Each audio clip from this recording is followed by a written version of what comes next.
He told me it was a mistake, but I'm carrying his child. One night of promises, sweet words, and what I thought was love, turned into silence, betrayal, and a lifetime responsibility. I gave him my heart. He gave me his desire. And then, he disappeared. But what he left behind made me stronger than ever. This is my story. If you like this video, please like it. Your like and love are my motivation. And one request, please always keep a smile on your face. He says that whatever happened between us was a mistake. While I am about to become the mother of his child. He just wanted to enjoy his desire with me. And I thought it was true love. My name is Hailey Moore. I was never the kind of girl who believed in fairy tales, but I did believe in honesty, in loyalty, and in the idea that love, when real, should never hurt. I lived in Cedar Falls, Iowa, a quiet place where people knew each other by name and small moments could mean big things. My life was simple, and honestly, I liked it that way. I worked at a local bakery, helped my mom take care of my younger brother Noah, and spent evenings watching old movies with a glass of sweet tea. That was until I met Chase Hamilton. He wasn't from our town. He had that city charm, New York kind of vibe. Dark wavy hair, green eyes that looked like they held stories, and a voice that could melt steel. He came in one morning when I was prepping chocolate croissants. I still remember it. The bell above the bakery door rang and I looked up from the counter, and there he was. Dressed in a fitted black coat and talking on the phone like he owned every inch of space he walked on. He ordered a plain black coffee. No sugar. No cream. Bitter's real, he said with a smirk. I smiled politely, not thinking much of it. But then he came back the next day. And the next. And the next after that. Every morning. Sometimes twice a day. At first, I just thought he liked the coffee. But then he started staying longer. Talking to me. Asking about my favorite movies. Sharing stories about growing up in upstate New York. He said he was just in town for business. Real estate development, he told me. Looking to build something quieter, something that felt more human. It sounded good. Noble even. We got to know each other in the soft spaces between sunrise and morning rush. I'd catch him staring sometimes. And he didn't hide it either. You have the kind of eyes that make a man believe in peace, he told me once. It was cheesy, but I felt my heart skip. I hadn't dated in years. Not since my ex cheated on me with a friend I trusted. So I was guarded. But Chase. He was patient. Kind. Funny. Thoughtful in the small ways. He brought me books, left sweet notes on the counter, and helped clean up when the bakery was short-staffed. When he finally asked me out, I said yes. It wasn't just any date, it was magic. We went to a quiet spot by the lake. He brought candles and an old record player that played Sam Cooke. We danced barefoot on the grass. He held my face like I was something fragile and beautiful. When he kissed me under the moonlight, I let myself believe in everything I had once given up on. He made me feel seen. Wanted. Loved. And then one night, it happened. It was his last weekend in town, or so he said. We had dinner at my place. We laughed, talked about dreams, shared our fears. One thing led to another. It was tender. Passionate. It felt like love, not just lust. It felt like it meant something.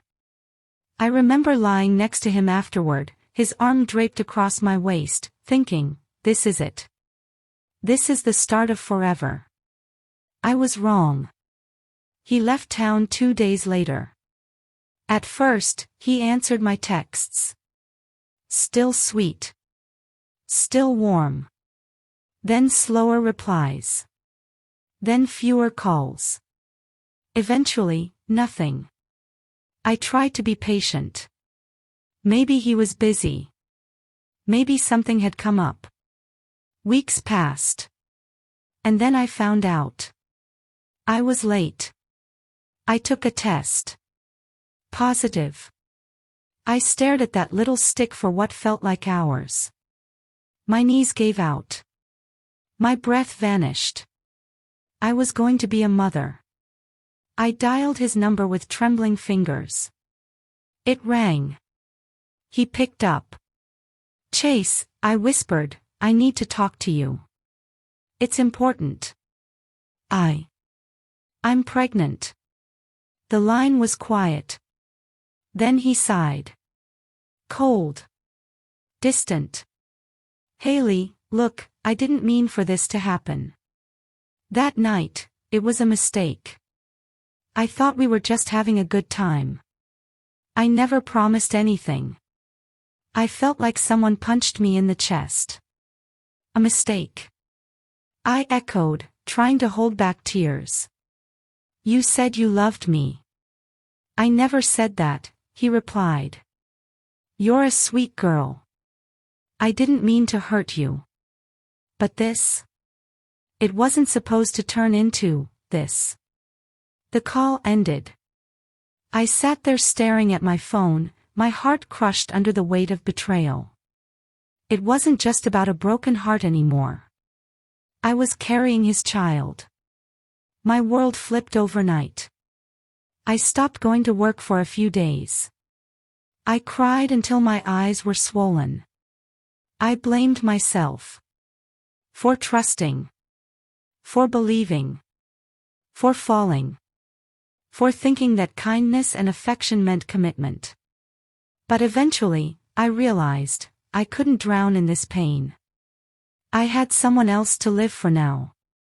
A little life growing inside me. That baby didn't deserve the shame, the confusion, the abandonment. That baby deserved love. And I decided then and there, I would give everything I had. The following months were hard. People talked. This was a small town, after all. Some gave me looks. Some asked questions.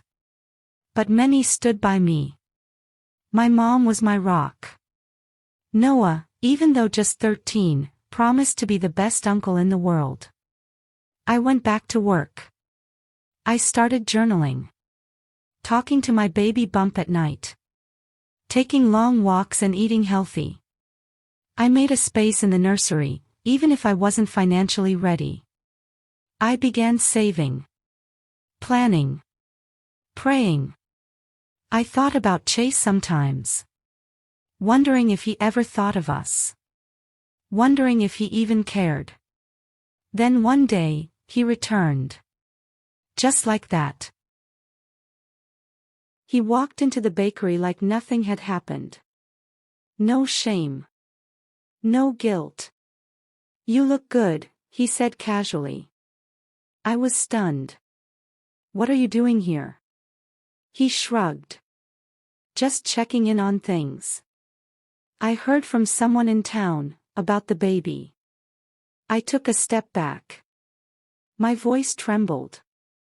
You don't get to do that. You don't get to walk away, call it a mistake, and then act like you care. He raised a brow. I just wanted to see if you're okay. I laughed bitterly. You're months too late. He glanced at my belly. Look, I'm not ready to be a father.